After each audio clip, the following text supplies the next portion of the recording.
Hey, it's Dr. Charles, aka CoachMD. In my over 30 years of medical practice, I've made it my goal to help you create a great life by achieving a strong mind, a healthy body, and an unshakable spirit. What I want to talk to you today about is what we wish for. Usually, what we wish for, we think we need, we think we want, we think it'll improve our lives. And if you do a survey of 100 people, a lot of them will pick something between, it's health, money, health, and relationships. Those are the big three. But money's a big one. And winning the lottery is even bigger, right? If we just won the lottery, that would solve all our problems. Well, let's listen to what this YouTuber has to say about why winning the lottery actually can ruin people. Let's have a listen here. A lot of my content revolves around clowning on gurus who can show you how to get rich quick. Today we're going to deep dive into what happens when you actually get rich overnight. I love analyzing the relationship between humans and money, so this is a topic I study deeply. Every friend I make that has a high net worth, I'm always asking about money's effect on their behavior, spending decisions, and causation with happiness levels. This article in New York Mag titled Confessions of an Overnight Millionaire. I constantly ask myself, do I deserve this money? It's one of the first articles I've read that involved someone being brutally honest about receiving a large windfall. According to the New York Daily News, 70% of lottery winners end up broke within 7 years. Even worse, several winners have died horribly or witnessed those close to them suffer. Let that settle in a little bit. 70%? 70% of those who win the lottery lose it, and many die horrible deaths? Well, this is it's very interesting, and let's listen some more because we might think that it's going to save all our problems, but again, money, health, and relationship is the big three, right? If you solve the money issue, health and relationship problems come to the forefront, right? If you solve your health issues, a lot of times the money and the relationship issues come to the forefront, right? So it's a balance. How in the world can you win the lottery and end up broke within 7 years? After I joined the company, people would say things like, I think I'll retire off this money. I thought they were delusional. Then last year, a friend called and said, are you ready to be a millionaire? Check the news. That's how I learned my company was IPOing. I had no idea I would be making north of $6 million. One of the most important psychological concepts to understand in life is called hedonic adaptation. Hedonic adaptation refers to the notion that after positive or negative events, something good or bad happening to someone, and a subsequent increase in positive or negative feelings, people return to a relatively stable baseline level of effect. I can't stress enough that. Okay, said a lot there, but basically what he's saying is that once we have those highs, we're going to return to the baseline, and any challenges we might have had at that baseline are going to kind of start exposing themselves again. Once that hedonistic or that great pleasure surge happens. That this is one of the most important principles to understand in life. Within the same article, in a classic study that illustrates this hedonic adaptation, Brickman, Coates, and Janoff-Buhlman found that 18 months after winning the lottery, people were no happier than a comparison condition who did not win the lottery. We all Hedonic adaptation. That's a mouthful, right? But that's what he's talking about, is that we adapt to these great surges of pleasure. We can't operate up here. We can't operate at those high levels all the time. So we're going to come down the baseline, and then our other problems at that baseline, those challenges that we might have, start showing themselves up. Have a daily hedonic set point. This is a measure of our current state of happiness with life. I view this on a scale of 1 to 10. Most of us live our lives between 3 and 7 on the scale, which follows a natural distribution curve. The delta between our hedonic set point and the current event we just experienced is what determines the intensity of the emotion. Okay. Again, he's talking a lot, but the delta is a triangle, and that means change. So the change between the great hedonic, the great pleasurable experience and our baseline emotional state, that change is what he's talking about.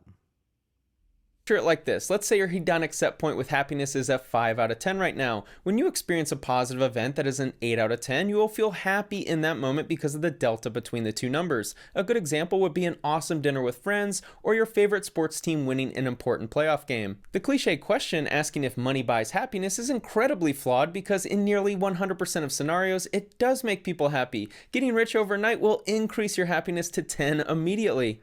Right. So what he's talking about, so it increases it to 10, right? But let's say your baseline level of happiness is like a 3. So you've increased it 7. So that's huge, right? So that's a huge increase. So that determines our emotional state, energy state for the time being. But the more there's a difference, the more that delta is so different from your baseline, the more likely you are to crash. And so coming down, there's also, as you came up really high, and unfortunately you can come down even lower. The catch is that it's in the short term. Money provides short-term happiness, but long-term happiness is an entirely different subject. I was a millionaire. I had beautiful women in my life. I had cars, a house, an incredible, a solid gold career, and a future. And yet, on a daily basis, I wanted to commit suicide. I really dislike the media sharing this concept of money not buying happiness because that was Eric Clapton.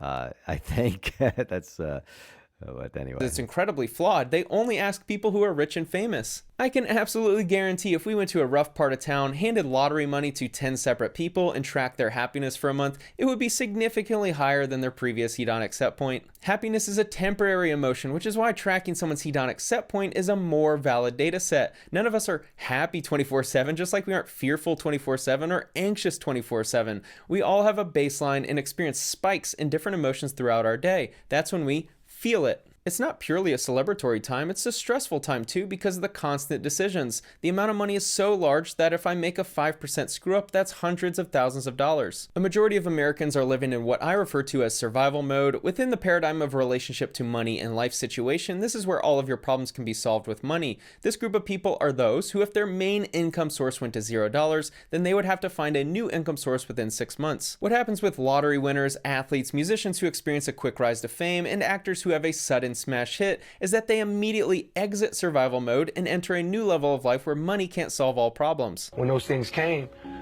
the happiness wasn't there, and I realized why that was. There was such an attempt to achieve these things and to keep going. What no one seems to ask these celebrities is if they'd rather wake up tomorrow in their current shoes or living paycheck to paycheck in a house with roommates. When you have all this stuff, it doesn't mean you're happy. When you win the lottery, Selena Gomez, right? She's had her own struggles, and you see that it's really important to understand this, that we really think that let's say if you had $100,000, you would say, oh, that's if I had $100,000, that would solve all my problems.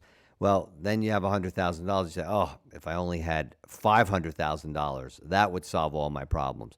Then you have the 500,000, then it's $1 million. And certainly these big mega winners, $200 million. Well, certain pleasures that you had in life, let's say going to the movies on a Saturday night or having dinner with friends, spending, $100 on dinner with friends. And it's meaningless now because it's chump change. It's nothing. Certainly, as this YouTuber was pointing out, if you were homeless or you lived in a shack and you were given a sum of money so you wouldn't have to live there anymore, well, again, then the health and relationship of that triad that I talked about before starts coming out, and that's why it's a full balance. That's why life and happiness is important to achieve that balance.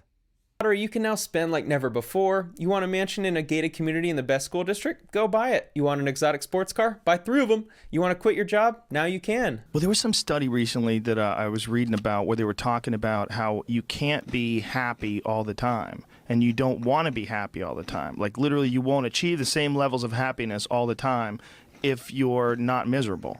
Like you don't ever hit those highs unless you hit those lows. Asking if someone is happy is such a silly question because it's a temporary emotion that you don't even want all the time. In order to feel an emotion, you have to be without it first. Just as Joe was alluding to, in order to feel happy, you actually have to experience a period when you're not happy. Think about it like this. You're watching a YouTube video right now. I'm assuming you don't have the fear emotion flowing throughout your body. In order to feel fear, a stranger will need to break through your front door. You would feel it because you are without it right now. When I was 16, like my dream car was a Mustang Cobra, right? So if I got a Mustang Cobra, I would have been at a 10. But you know, a Ferrari would also bring me to a 10. I mean, but you can't go higher than a 10, right? With people who win the lottery or get rich overnight, they immediately have the ability to buy anything. From a material purchase standpoint, their new hedonic set point is a 10. The challenge is there's nothing better, so it becomes incredibly challenging to experience that feeling again. So let's just say that I got Ferrari when I was 16, and now we flash forward, I graduate college,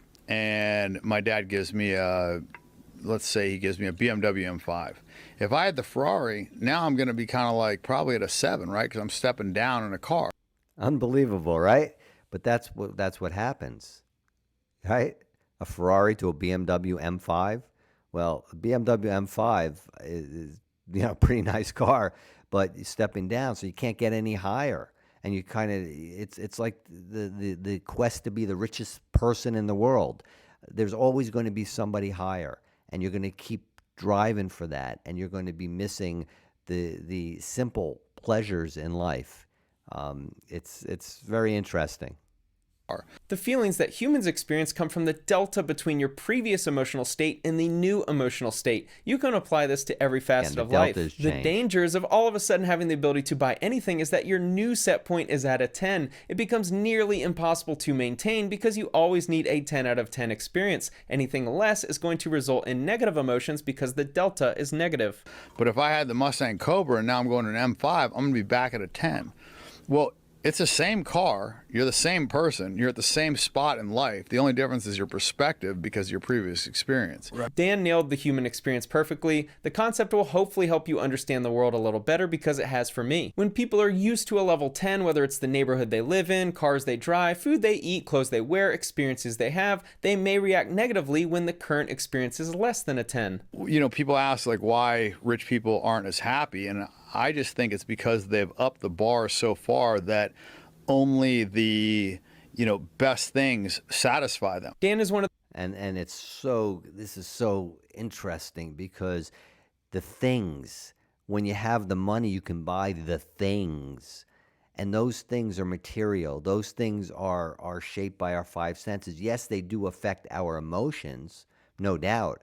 But the real core of our soul is not built among things. The things really are playing into he talks about the hedonic adaptation or hedonic set point. That hedonic set point is for our brain to process danger. And when we have pleasure, then it tells our brain that there's no danger. But if that pleasure point is so high, is set so high, if you can't keep achieving that, then anything less than that signals to the brain that there's danger, and it puts us in this spiral of fight or flight automatically, and we don't even know it. One of the few people I've seen who understands this concept. Once your life only consists of 10 out of 10 activities, experiences, meals, and travel, it becomes very challenging to experience that same joy again once it becomes normalized. A guy off the street, if I took, like when I got out of boot camp, I'll use that as an example. I go to Outback Steakhouse, I'm at a 10, right? Now, if I go to the best restaurant in the fucking world, I mean, I'm like maybe at like a 6 or a 7. I'm just like satisfied. I got 3 chefs. Like I eat the best food all the time. You know what I mean? So like that doesn't make me happy anymore. If you go from Friday night dinners at your local chain restaurant to having private chefs every day, you're going to experience an immediate 10 out of 10 in enjoyment. You know how amazing that would be to have private chefs making all of your meals? But the challenge of being a human is that you'll eventually adapt and it becomes normal. Your new set point is at private chef making my meals level. How do you go up from there? How do you experience a spike in enjoyment from a meal again? So everything is lower. So it gets so high that anything you experience is lower, and that's what really causes that void. And there was a saying when I was doing karate back in the day that the greatest pleasure in the life And the greatest pleasure in life is the relief of pain. And there's something to be said about that, right? So you think though that when you're relieving the pain of poverty, that's going to be pleasurable, and it will be temporarily. But in the long term, again, the triad of money, health, and relationships, then health becomes more of a challenge. Relationships become more of a challenge. It's a balance. It's about keeping that hedonic set point, if you will, kind of between 5 and 10 all the time. So even if you do win the lottery, you don't want to go overboard, and you don't want to you want to kind of keep grounded, stay humble, stay so you're not so overwhelmed with raising the bar so high all the time, or having those 5-star experiences. Keep walking in nature, meditating, connecting with friends, and that can help you enjoy everything, have everything. Very challenging. Within the psychology literature, diminishing marginal utility is akin to the phenomena of affective habituation in hedonic adaptation. Okay, that's a little bit over my head, and I'll let them talk, but I'm not going to comment too much about it.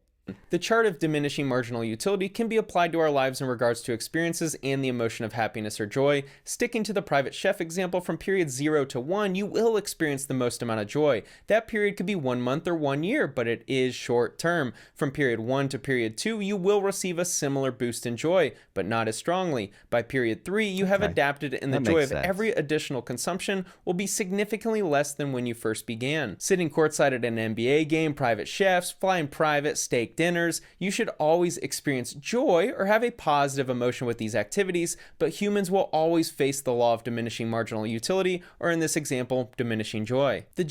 So what do you think about this? I'd love to hear your comments. And while you're at it, like and subscribe to my channel so we can get more of this content out to you. And I'd love to hear from you. General pattern holds. Humans acclimate to events, particularly small events, as their novelty subsides. Novelty is the key word. People who win the lottery can buy anything. What becomes challenging is once the novelty of material items wears off, you have to find other means to give you a boost in joy or happiness. And also, I just want to mention that what he's not talking about is what that does to your ego, right? You have all this money, you have all these fancy cars, you look so big and powerful amongst other people, but realizing that, well, you're still a little peon because there's tens of thousands of people who have more than you, and then you start questing for that, and then you long for that, and there's no way you can keep up. And when we're operating on this primitive level, because that's what it really is, there's no way out of it. Except for down. In order to experience that emotion again. From a psychology perspective, diminishing marginal utility of short-term gains can be understood in terms of habituation. The first bite of chocolate tastes better than the second, and so forth. And long-term gains can be understood in terms of adaptation to a new 0 point. Great point. I can eat ice cream all day, but the 20th bite brings less marginal satisfaction than the 19th bite, and so on. Eventually, you'll reach a new normal, aka a new 0 point, where any new feeling will be derived from that position. When How I Met Your Mother first went on the air, I ran into an actress that I knew, and she said, "Are you just like so happy all the time?" And I remember thinking, does she really think that when CBS picked up the show, it left me with an inability to feel anything other than unbridled joy? But the joke was on me because I kind of thought it would. Winning the lottery does not permanently increase happiness, but instead resets one's reference point so that the subjective value of stimuli are evaluated with respect to that new starting point. So I can't buy happiness anymore. You know what I mean? I bought every thing that I ever wanted, right? There's not really anything that I want. So I can't buy any like pleasure. Many of the lottery winners who go bankrupt or miserable fight with this issue. Going from having very little to having it all is great until it becomes normalized. And also, if you gave me like a regular car or put me in a regular hotel, I would actually be at like below the normal level, whereas a normal person would be like happy to be on a vacation. People who have money catch a lot of flack for these kinds of statements, but it makes sense. He's explaining his hedonic set point is high enough where something less than stellar or luxurious would result in a negative delta, resulting in negative emotions. It's kind of like a guy that wins a lotto. Like a year later, he is like statistically less happy than a guy that got his leg amputated a year prior. One alternative explanation for why people who have undergone a major life change, amputation, are not as unhappy as we might expect is that they might normalize the scale. In other words, they might subconsciously rate themselves relative to other amputees rather than to the average healthy person. It's like when you get a piece of cake. If you've ever had a delicious piece of cake, it's fantastic. Fills you with joy. You're really happy while you're eating the cake. And afterwards, for a little short period of time, you're like, oh, that was awesome. Right. And then you're back to normal. You're back to whatever state you were at before. If you were depressed and lost and unfulfilled before you ate the cake, you're going to be right back there. Some of my most popular videos are about athletes getting rich quickly and then going broke, fake gurus promoting insane returns so you can get rich in a couple months, and crypto Ponzi schemes whose only marketing material is how rich you'll get. Understand. I want to mention that about the athletes getting rich real quick, because I'm a big MLB fan, big Boston Red Sox fan, right? And, you know, you look at these players, and there's a contract right now. Aaron Judge just turned down a contract with the New York Yankees. They offered him a raise this year from $17 million to $21 million. They offered him 30-point-something million dollars a year. And he rejected that. Why did he reject it? Because there were other players who were making more than him, and it seems disrespectful, right? Here's a guy who said he wanted to be a Yankee all his life, so he goes in for the windfall. Mookie Betts left the Red Sox for a mega deal, and the Judge wants to at least get as much or more than he did, and so. What is that about? When I talk about money, health, and relationships, okay, they get the money, but what about the relationships that they made with their teammates, with their community, with their city? That's something more, you know. And it's interesting when you make that decision to go for the jackpot, and it's based on an ego, based on a comparison with others because they did it. I need to do it, and I need to do it better and bigger. Well, then you forget that there's that you're setting that hedonic set point or that pleasure so high that you're missing out, because the human connection, which is part of our divine nature, not this primitive drive to be better and bigger and bolder and more powerful. And a lot of these athletes, and Aaron Judge is making a huge error in his life right now, and that's my opinion. As I think that Mookie Betts made a big decision, going to the glitz and glamour of L.A. and I wish him well, but I think that it was a bad decision as a Boston Red Sox fan. But anyway, let's hear what the YouTuber has to say finishing up.